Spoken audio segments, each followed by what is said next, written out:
Hey basketball coaches and basketball players, my name is Alan from Al's Basketball Training, and today I'm going to talk to you about when you're attacking the basket, some of the workouts that you can do to be able to make that basket number one, but also how you can have soft hands so that when you go in for that layup, you're not clanging it off the backboard. I know I've been getting a lot of comments recently asking for a video like this, and that's why I'm making it today. So let's just get down to it. So number one, see that square right there? So basically those two top corners, if you can consistently hit those two top corners really softly with the basketball, you're going to be able to make the basket. Now there are different strategies that you can use for the backboard, and I will get into that later, but right now just keep to yourself that little box that's right there, the two top corners is where you want to hit the ball. So by going along with that strategy, hitting those two top corners. Now what you want to do is just stand right next to the basket at first. Doesn't matter if you've got a nice net like this, if you're at an even better net like in Fort Lauderdale or in an actual indoor court, or if you just have one of those portable nets that you have in your driveway. It doesn't matter.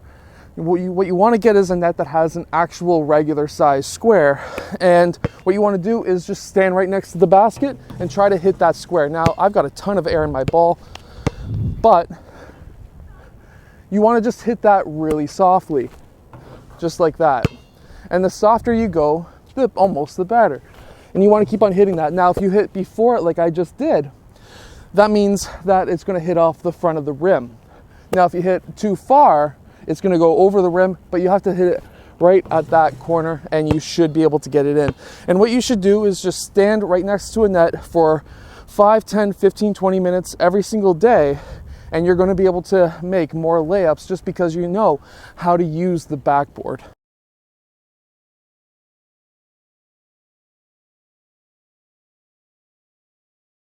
Now, if you had an actual square backboard, if you want, and a way to get your shot not blocked is by making a 45-degree angle out towards the corner of that backboard. And if you follow that distance out, you can actually still make the basket if you put the ball up with enough arc and hitting those spots. So basically anywhere up in that direction, if you want to stop getting your shot blocked, that is going to be one way to do it. I just can't show you on this net because obviously this is a curved net, and curved nets don't allow you to go out to like that far. Now, one of the drills that you can do is actually just the Mikan drill. So you can go up with your left hand, get your rebound, go up with your right hand, get your rebound, and go up with your left hand. Now, that's the Mikan drill. You can also do a reverse Mikan drill, which is essentially just reverse layups as well. I'm going to be showing you both of those today as well. Now, one of the things to keep in mind is to continuously go up really soft, hitting that square. Now, on the left side, you obviously want to use your left hand. On the right side, you want to obviously use your right hand. Now, this is a drill that you want to do for about 5 minutes, maybe 5 intervals of 1 minute, because your arms will get tired. This is also a really good workout, especially if you're younger. Now, the next thing that you can do to practice the ability to drive towards the rim is obviously just layups. Now, layups are very simple, as you should already know. What you want to do is go in and you want to dribble, right step, left step, up, and that's on your right side. Meanwhile, with your left side, what you want to do is dribble, left, right, and up. You have to pretend that for the right hand layup, your right elbow is connected to your right knee with a string, and same with your left side. When your arm goes up, your leg goes up. Now this is going to keep you from going for a travel as well, and I will be doing more videos on travels too in the near future, because that seems to be, I guess, a really controversial topic right now. Now, after you go in for some really soft layups, I want you to go in for some really hard, strong layups. And you really want to focus on hitting those points on the backboard. And you also want to go in really soft with your hand. You don't want to be hitting it off the backboard. Just basically lob it up so it just barely kisses the backboard. And that's how you're going to have a soft touch when you're going in and driving towards the basket. Now, you're probably saying, well, it's a lot difficult. It's a lot more different and more difficult when you're going up against a guard, or if you're going up against a center, or if you're going up against somebody who's just trying to contest your layup. And that's right. I'm not going to be dismissing that. However, here's some more tips that you can do to stop getting your shot blocked.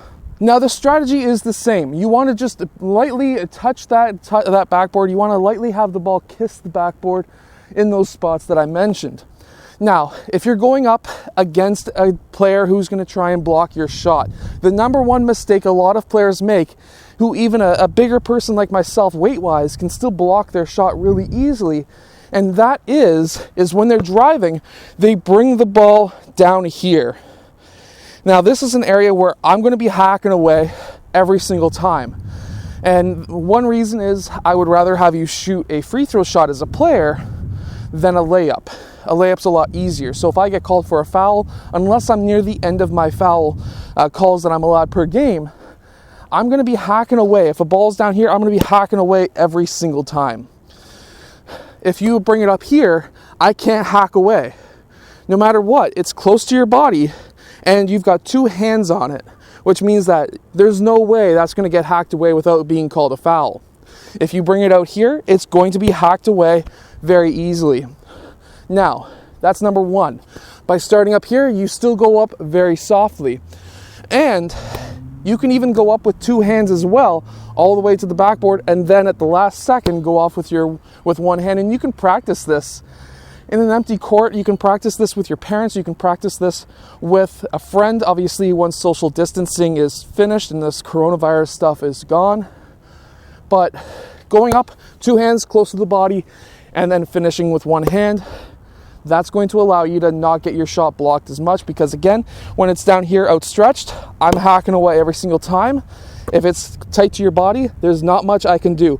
I can sort of try to hold on to it, but now my arm or my hand is going across your arm, and if you're out like this and you're driving towards the rim, there's not much the other player is going to be able to do to take this ball away from you. Now, I hope that today's video helps you be able to make more layups and also have a softer touch, but also score more points in your next game, whenever your next game happens again. Hopefully it's very soon. I hope that this coronavirus stuff goes away fast. Now, I hope that you're all staying healthy. And again, stay away from people at least 6 feet away and wash your hands. And I'll see you guys again tomorrow for another Twice a Day basketball video.